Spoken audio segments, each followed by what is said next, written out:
Halo guys, nama saya Yunita dari kelas estimasi biaya proyek dan rekayasa ekonomi. Hari ini saya akan mempresentasikan PPT yang saya buat dari tugas besar 1. Saya hari ini presentasi akan mendapatkan nilai tugas besar 2. Latar belakang estimasi biaya adalah perhitungan yang dilakukan untuk merencanakan kebutuhan yang nantinya diperlukan untuk menyelesaikan suatu masalah atau pekerjaan, baik itu dengan sebuah persyaratan ataupun dengan menggunakan kontrak. RAB berfungsi sebagai acuan dasar pelaksanaan proyek, mulai dari pemilihan penyedia atau kontraktor yang sesuai, pembelian barang atau jasa, sampai pengawasan lelang agar berjalan sesuai dengan rancangan dan kesepakatan awal atau kontrak.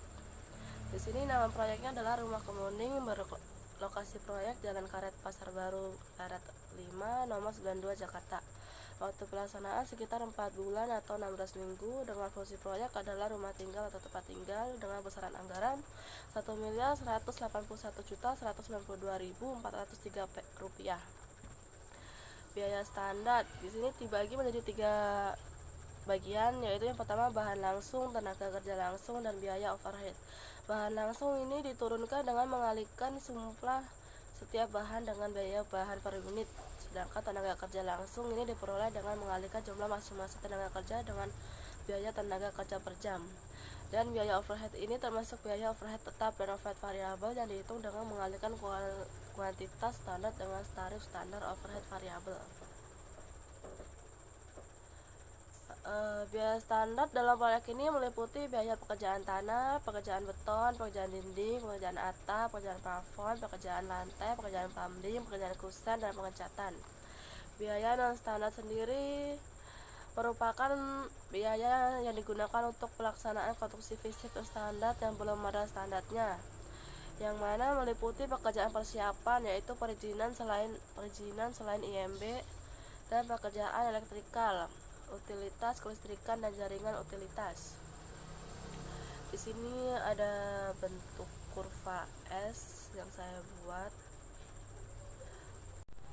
Ini ada kurva S yang telah saya buat. Saya bikin dari landai bawah sampai landai paling tinggi. Saya pernah baca kalau kurva S yang bagus adalah ketika dibuatnya dengan landaian lebih rendah di awal dan semakin lama semakin tinggi.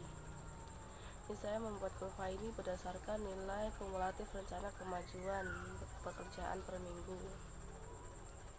yang meliputi pekerjaan persiapan, pekerjaan tanah, pekerjaan fondasi, pekerjaan dinding, pekerjaan plastran dinding, dan sebagainya.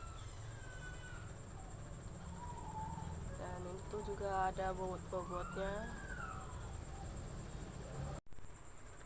Analisis perhitungan NPV dengan suku bunga sebesar 7,5%. Proyek rumah membutuhkan investasi sebesar Rp1.181.192.403. Pola cash flow untuk proyek diperkirakan sebagai berikut. Dengan tahun pertama yaitu 400 dengan nilai proyek sebesar 450 juta, tahun kedua 300 juta, tahun ketiga 200 juta, dan tahun keempat 100 juta dengan suku bunga sebesar 7,5%. Rumus menghitung present value PV sama dengan EV dibagi 1 plus R pangkat N. Maka pada tahun pertama 450 juta dibagi 1,075, yang mana nilai 1,075 ini didapat dari 1 ditambah R. R didapat dari 75/100, 0,75 ditambah 1, dan N ini merupakan angka pada tahun. Misalnya pada tahun pertama maka pangkat 1, pada tahun kedua pangkat 2, pada tahun ketiga pangkat 3, dan pada tahun keempat pangkat 4. Sehingga 450 juta dibagi 1,075 sama dengan 418.604.000 sekian. Dan pada tahun kedua 300.000 dibagi 1,155.625, yang mana didapat dari 1 ditambah 0,75 di pangkat 2 sama dengan Rp299.599.783.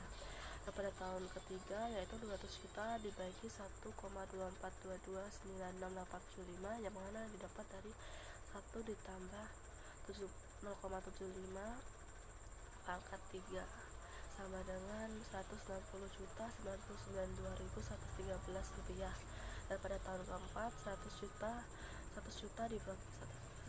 dibagi 1,1,3354 sekian, yang mana didapat dari 1 tambah R sendiri yaitu 0,75 pangkat dan N nya adalah 4, maka diakarin 4 sehingga didapat 74.880.000 sekian.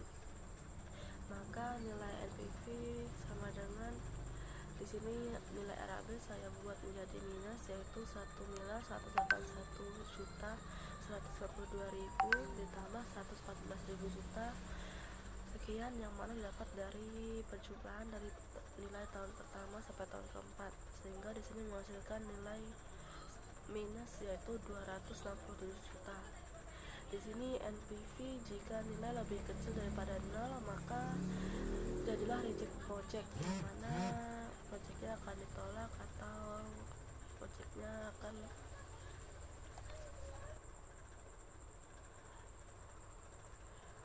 jika nilai NPV lebih kecil daripada 0 maka direjectlah project ini karena dianggap tidak menguntungkan bagi pihak yang mempunyai project ini.